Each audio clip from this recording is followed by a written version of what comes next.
So, all marketers are liars. What an amazing book. Yes.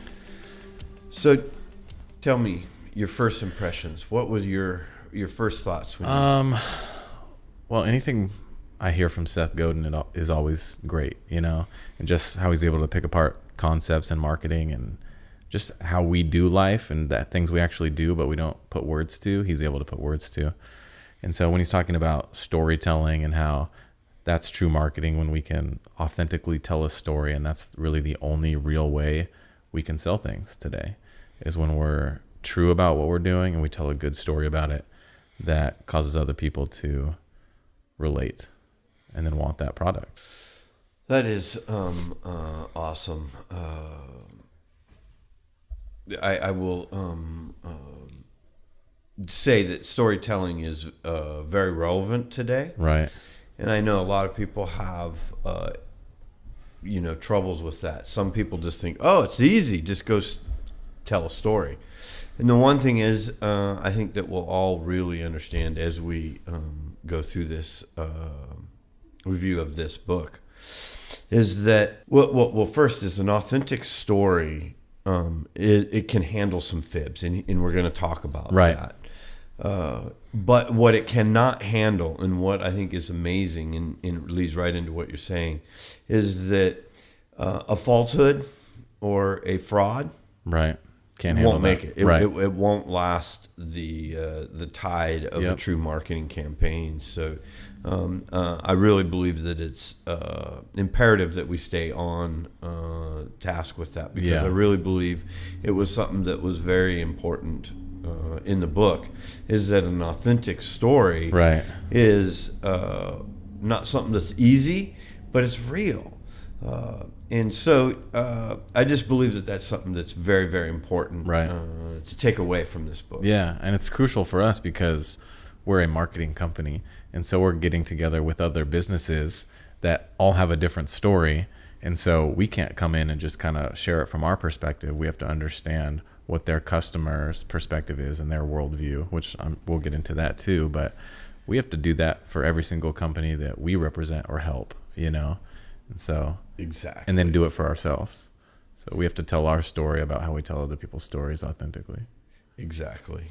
So one of the things that I have up here on my computer, we drink the can, and we're looking at an actual Coca-Cola can. Right.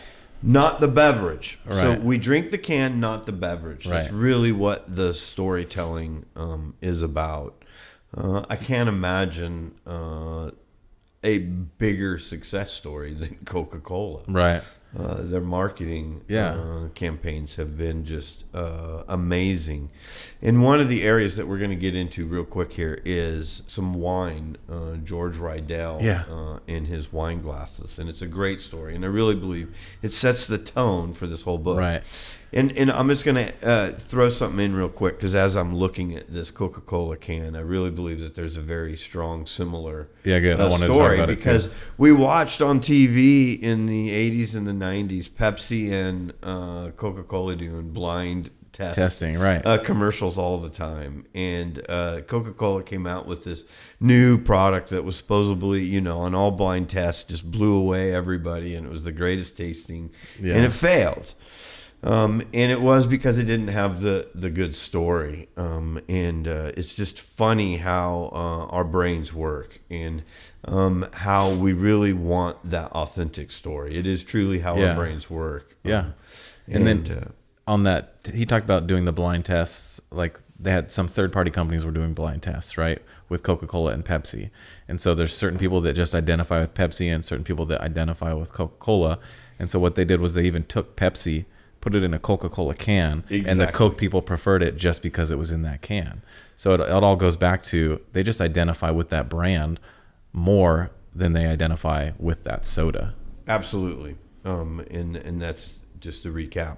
We drink the can, not the beverage. Right. And it's so true.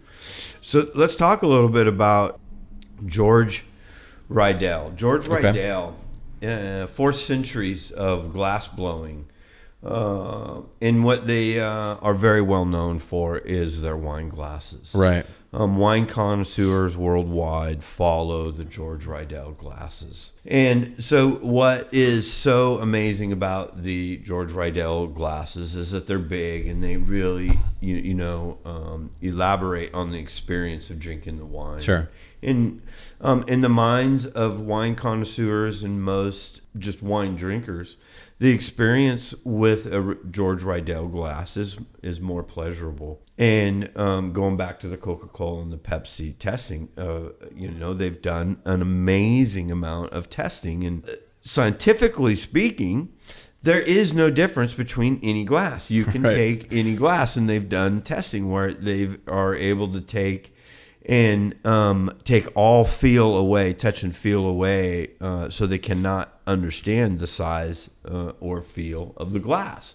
And so then they taste the wine, and through all the testing, they pretty much can conclude that it doesn't make a difference. Right. Now, with all of that being said, still yet, wine connoisseurs and wine drinkers worldwide will still tell you that the experience is better. Yeah. And it's the story. And I will tell you, coming from selling luxury items most of my life, sure, that touch, the feel, the visual is more important than people will really understand, unless if they really get into it. It does bring value, and that's where I think the argument always comes, is that, wow, is George Riedel lying to people? Right. No, he may be fibbing, but he's got an authentic story. Right. And for me, personally, the experience drinking from a very nice wine glass that feels great. Right. It looks gorgeous. Right. It's beautiful, and you just see the wine dripping down around and around. It's the experience, and that, for me, does bring value. Right. And all those people that use them, would say that it is valuable too, that it does make it a better experience. So you could say scientifically it doesn't, but if everybody who uses it says it does, then it does, right? Absolutely. And that's the value. Right. And that's where an authentic story is just really critical in today's time. So he goes and he talks a lot about, and I think that this might help bring to value, he talks a lot about, advertising in the 70s and the 60s and even in the 80s. We just had a great time, and you can have a mediocre product and have an amazing marketing campaign and sell that product for a lot more money. Right. And in today's time, with so much mass marketing and so much noise going on in advertising for so many years, we've trained ourselves as a society, and it just doesn't work as it did when it first was really new and so exciting. Right. And so today, an authentic story, it becomes much more critical. Sure. Including the purple cow. You got to have a remarkable product or service. But you also still have to have that authentic story, as George Riedel shows us in such a great way. Yeah, I think that leads right into talking about the worldview too, because, I mean, do you want to jump into that? No. Well, go ahead. I mean, for me, what I got out of this book, and I think that prior to us starting, I'd mentioned this. Worldview is probably the one word that I would say is most important in the whole book. Yeah. For me, what resonated in my brain, I guess is a better way of saying it, over and over and over, is worldview. And really what you and I can really do is to help our clients is to really, I think, capture and understand what he's really talking about with worldview. It's very easy to understand it on the outside, but to really qualify and really know what that true world view is of your specific demographic isn't as easy to accomplish as it may seem on the outside. But how impactful and how much does that drive ROI in your business, I think, is very, very important. Yeah. And then it's interesting because you just have to know the worldview of the people that want whatever you're selling. Because the product could stay the same, but if you're marketing or telling your story to people with a different worldview, they're not going to be interested. But it doesn't change your product at all. And he really gets into, and this is something that I think is very, very important because he says it so many times and he's very black and white. It is very difficult to change a person's worldview, if not impossible. that's not the direction you want to go. No, not at all. And that's really why I really believe that probably the most important word in the book was worldview, is because you really have to identify with your worldview if you really want to identify with your clients. Yeah. If you really want to have the right messaging and the right connection with your client base, you have to understand their worldview. I really caught so much just content out of worldview with this book that I'm excited to put some more time and effort into truly practicing and learning on my own skills, how to really qualify and get that out of clients, to ensure that we accurately understand their clients' worldview. I really believe that's how you get the authentic story. That's how you bring the whole message to fruition. And I feel like that ties into, I mean, correct me if I'm saying it wrong, but emotional motivators, is that what we call them when we're looking at the ideal customer? The triggers that emotionally drive people to actually buy. Absolutely. It relates.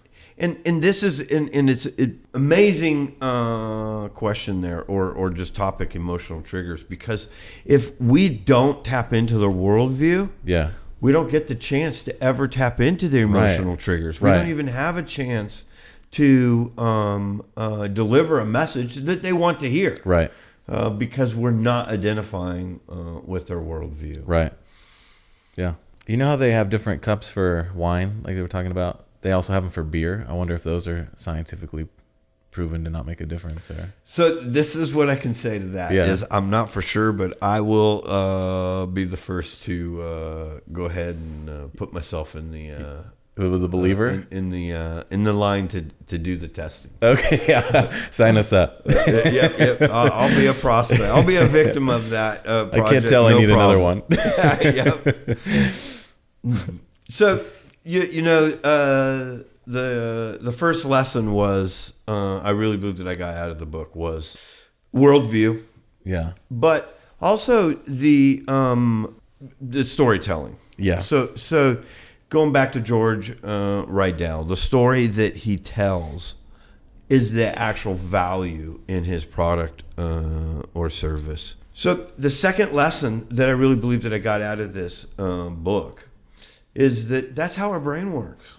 Our brain really does want an authentic story. We want to hear a story.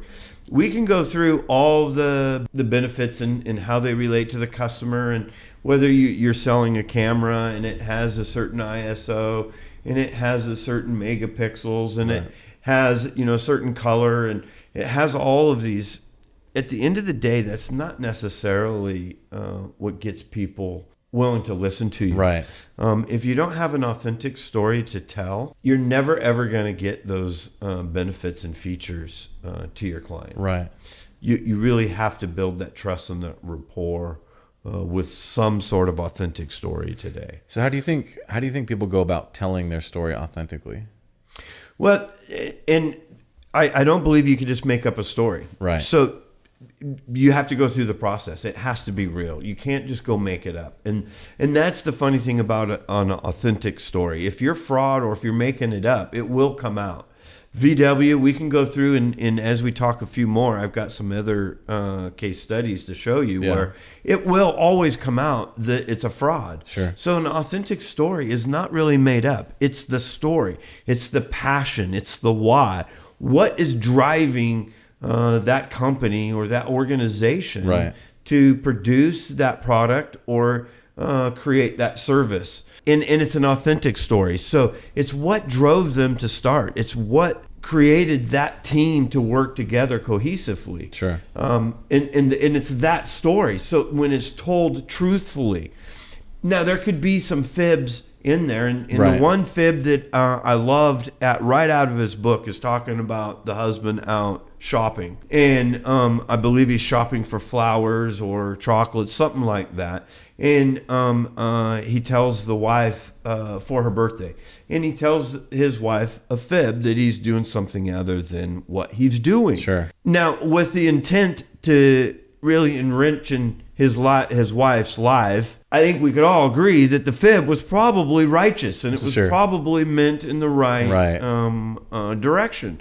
And that's what we're talking about. So what does that look like for a business to fib? How does that, like, I don't... Well, you know, as Seth Godin really talks about, he really, talks about the high exaggerations. And this is where I really believe that he has a tactful plan to walk you through. In what he says is use extreme conversation right up front, and give examples. You know, if you think you can sell 10, you talk about how possibly 12, and the reality is that you sell 5, and you know that. Okay. And when you go in the business that to achieve success, you know that you're not going to be in the extremes. You're going to hit the middle ground, and that's where true success really happens. Okay. And so does that kind of make sense about the fib? Is that you use your extremes, and a lot of people, that's salesmanship. It is, and it's part of being confident, not egotistical, but being very passionate, and very strong and confident belief in that you are going to be successful. Right. And that brings that whole authentic story out. Yeah, that's good. So we're talking about stories and telling authentic stories, and you have to take the time to figure out what that actually is for you. What do you think it is that happens when a company gets into advertising and it's not their authentic story? How do you think, what causes that? Do you think they don't take the time to sit down and actually talk about it? Do you think they're trying greed? And that's the saddest part in business. And a lot of times it's not, negative greed, just driving it. It's just that they get caught into the profit and loss, and they start to only look at that, and they forget the big picture, and they're looking at the small. How do I make my profit and loss statement make sense this quarter, next quarter, and they lose the focus. Seth Godin really talks a lot about restaurants in this example, and he talks about how restaurants that have great successful marketing campaigns, and then they build this huge long line of clients and they fill the restaurant. More often than not, their quality goes down because they start to run on the authentic story. And then they run into troubles, and that's why you see restaurants go up and down. Okay. I really believe it's that people get short-sighted, and they don't look at the big picture, and they think, I just need to make this quarter, next quarter, and then they forget that could very much so hurt them in 2 years. Sure.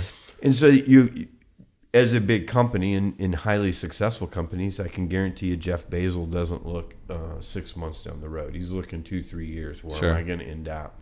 Right. What's this decision going to affect me? Not just today in 6 months, but what's it going to do to me in 3 years? And they really look at all of that, and they look at that side of it, and so they say, "Hey, I want to tell an authentic story," because that's what they really mean. That's what their true intention is. Yeah, I just think maybe there's sometimes a company that really does have a good authentic story, but then they try to market, and they're marketing to the wrong people. Maybe they don't understand the worldview of who actually wants their products or something like that. Man, I've walked into so many companies, some amazing people with such an amazing authentic story that actually had no clue that they even had to tell the authentic story. Okay. That they were more caught into feature benefits. If you study most marketing from the 60s on, were a feature benefit, and that's really how still most mass marketing today is feature benefit. It's not an authentic story. And so with that said, huge success is not coming their way. And, so I don't know if that answers. Yeah, that's good. I think that kind of brings us, or that kind of is talking about the same thing of marketing now versus how we used to. And that kind of brings us to all the Simon Sinek stuff, which we'll talk about in our next podcast. But starting with the why, and then working your way outside those 3 circles versus the what and the how. Almost everything that we do, I really believe, ties together. And I think that we've chose the right people to follow. Sure. And Simon Sinek is a perfect example. in to bring him into this Yeah. equation, because why is where your authentic story starts. Good. You ask That's me, true. where does this authentic story comes from? Well, it starts with your why. Right. If you don't have a why, guess what? You don't have an authentic story. That's true. That's a really good point. It starts with your why. You have to have that, and then the story will come to fruition pretty easily. Yeah. But it's all about the why. Okay. That's good. All right. Tell us about the frogs. So the frog, and Seth Godin really brings this in, and it's really helps you bring yourself into the mindset and help you with understanding marketing and how we think. And so a frog can catch a fly, right? Right. Catch anything out there, and you'd wonder, man. And frogs are not the most intelligent animal out there. And if you didn't know that, I will tell you, they're not. So with that said, it's incredible how they're able to just articulate a tongue and out there. And what it is it's actually a little bit less. It's more simple than that. Is what it is that they're trained and are cute to only changes. Right. And so they're not really observing much going on other than the specific changes. Things that are moving. Things that are moving. And in reality, humans are not on the same plane as a frog, but we do actually have a lot of similarities. Where when we are looking for a new product, and the example that Seth Godin uses after he sets up the frog is he talks about an iPhone. And so when you go get your new iPhone, as many of us, or you know the Samsung Galaxy or the iPhone, you go get it and you get your new one. And generally speaking, I use those two names specifically because generally speaking, you're loyal. So if you're a Samsung, you're probably going to go buy another Samsung. If you're an iPhone guy, you're probably going to go buy another iPhone. Yeah, I just got one.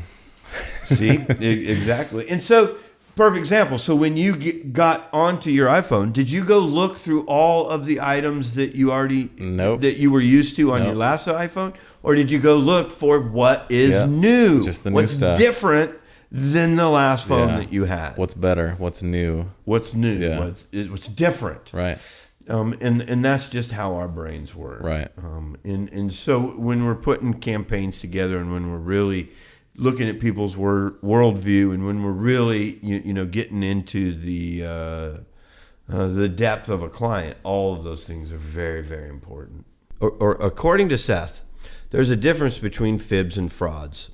A fib is when you tell your spouse you had a late meeting when you really you were out shopping for her birthday present. It's an honest lie because you lie to improve their birthday experience, not with mean intent. Even though I've already talked about that one, so sure. you were right. Good point. We've already kind of covered it. Well, I think that next stuff is good, where he's talking about even though we'd love to believe it, it's become impossible to never buy a product that's overpriced because marketers have long caught on to the value of a good story. But that's fine because little fibs are okay, just like the wine glass, because it actually makes our experience better. And let's talk a little bit about that. Okay. Because I do believe there's so much value here that so many clients miss, and a lot of clients miss how Apple made it. And I had my brother is supervisor for Nevada state government, and he's into IT. He's built so many computers and networks, and he's got such a articulate mind and an understanding of how a computer works, way beyond mine. And so his wife asked me, you know, why am I such an Apple fan? Mm-hmm. And I just, marketing. Yeah. And what I meant by that, and if, I'll tell you, she didn't get it. And she's just like, oh, you know, and my brother laughs at me. What it is when I look at my Apple computer, I like to touch and feel, even of the material they use, of the keyboard, the material that they use on the buttons. Yeah. More importantly for me, it's the darn box that it comes in. I'm telling you, I love Apple boxes, you know, and I love when it's time to go buy a new computer or phone because I get an Apple box. Sure. I like the touch and the feel. Yeah. And for certain demographics, for certain worldviews, There's people that the touch and the feel and the look and how it makes you feel is value. Oh, yeah. Some people want to go spend the money on a very expensive coffee.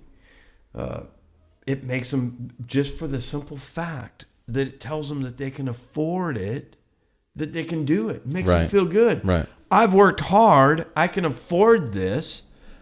I've earned it. Yeah. Great. Reward yourself and go get it. Right. There's value to that. It's not just the product inside the cup. It's the writing on the cup. Right. It's where you got it. It's the people that you were surrounded by. It's how you felt when you walked out of that coffee shop. Right. Got in your car and drove to work. Yep. Made your day a little better. Yeah. That's valuable. Sure. And that comes from an authentic story, I believe. Yeah. And it could be the same coffee and other places selling. Absolutely. It's not what's in the cup. Right. Literally, it is the experience. Right. And that's where I really believe in the Amazon day. We've kind of lost that. Right.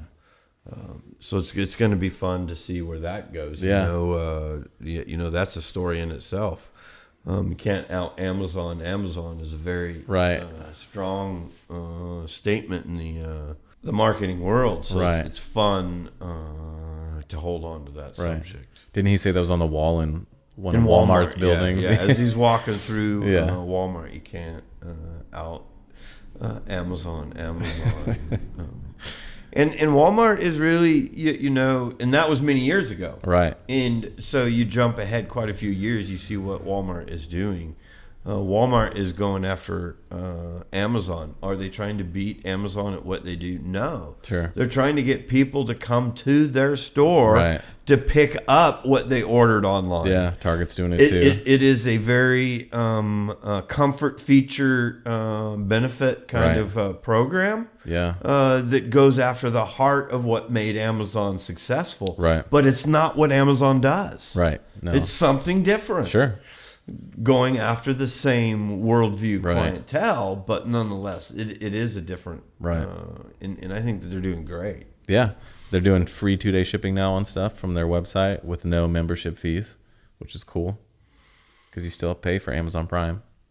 Right. Okay. So we were talking about frauds and how, and he had mentioned multiple different organizations where when you really have a story that's not authentic, that it's a fraud.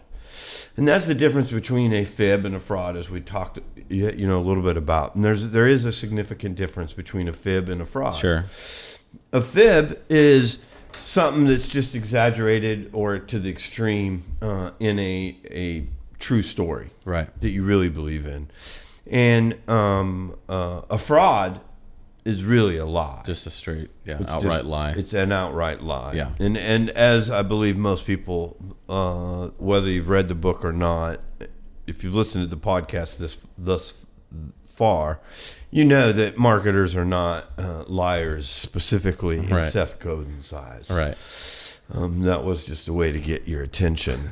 And so in a way, he's a liar. yeah, exactly. Well, and that's exactly what the fib was. Exactly. A perfect example of what he's talking about. Full circle. And so the one that I want to talk about that really hits home with me is VW, because to me this one was so big. Yeah. And then it hit other car manufacturers in the same country. Yep. And that was VW came out with a massive amount of small diesel engine cars.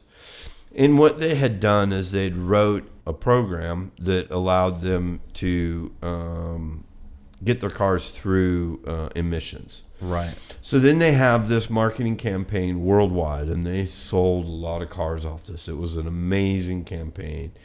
That they were able to build a diesel engine car that, would last 2 to 3 times as long as a standard gasoline vehicle. But its emissions were incredibly low. Right. This was a miracle. It was incredible that they were able to pull this off. They marketed it, and they sold a lot of cars.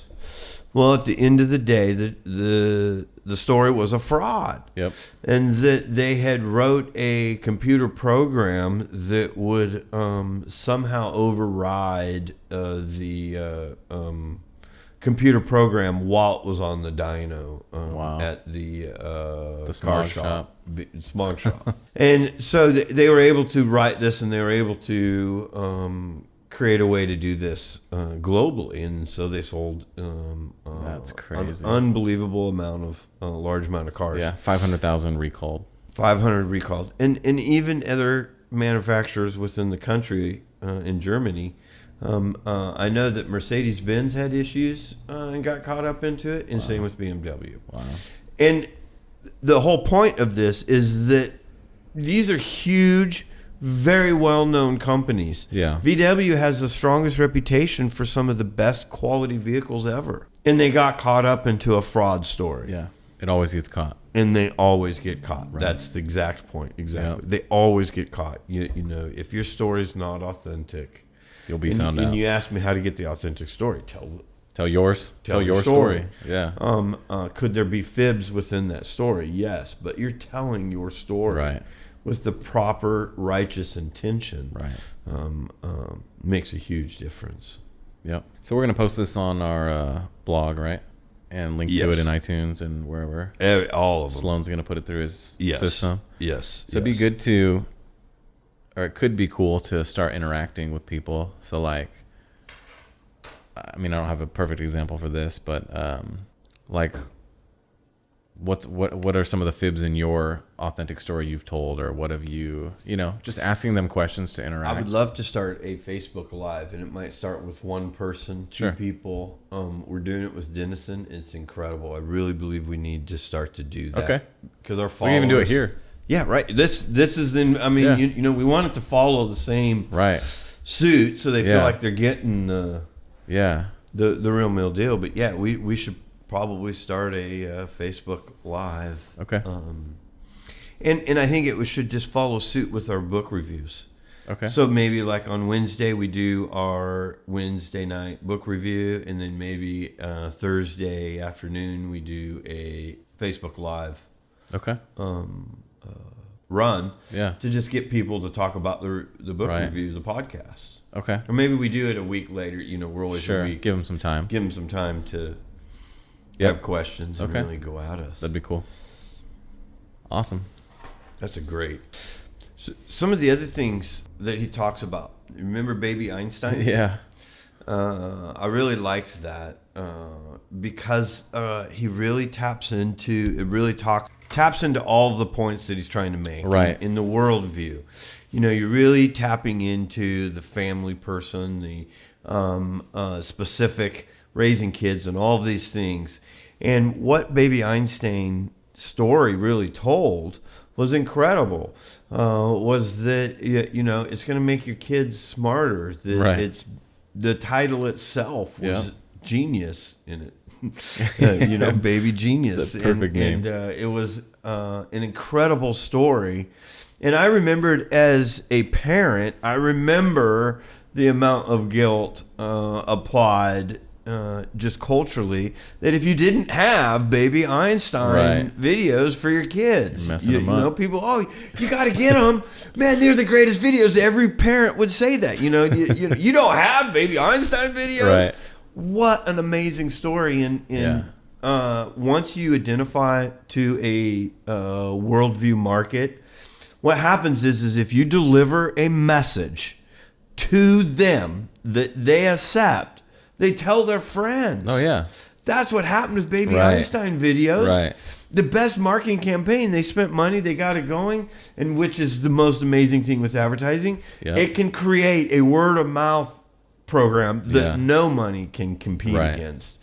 And that's exactly what happened with Einstein. Yeah. I thought it was a brilliant campaign and a great way for Seth to kind of make all of his points. Now, the next one that I really wanted to talk about for me is the funniest one ever. And I grew up in Oregon on a 55-acre farm. Right.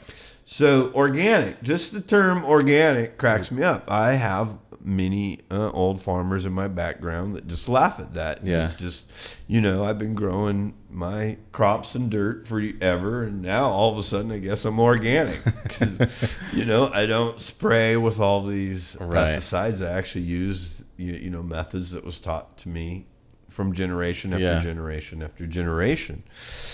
But today, marketing has caught this word organic. Right.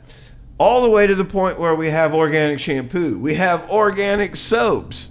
We have organic anything and everything. Right. It is an amazing marketing campaign. And it really gets into the worldview.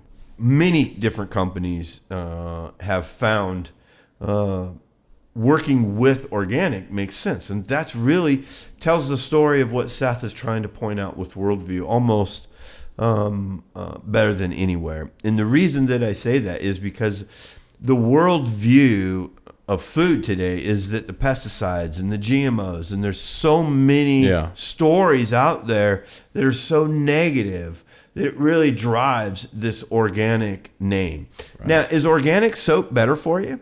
Is organic food necessarily better for you?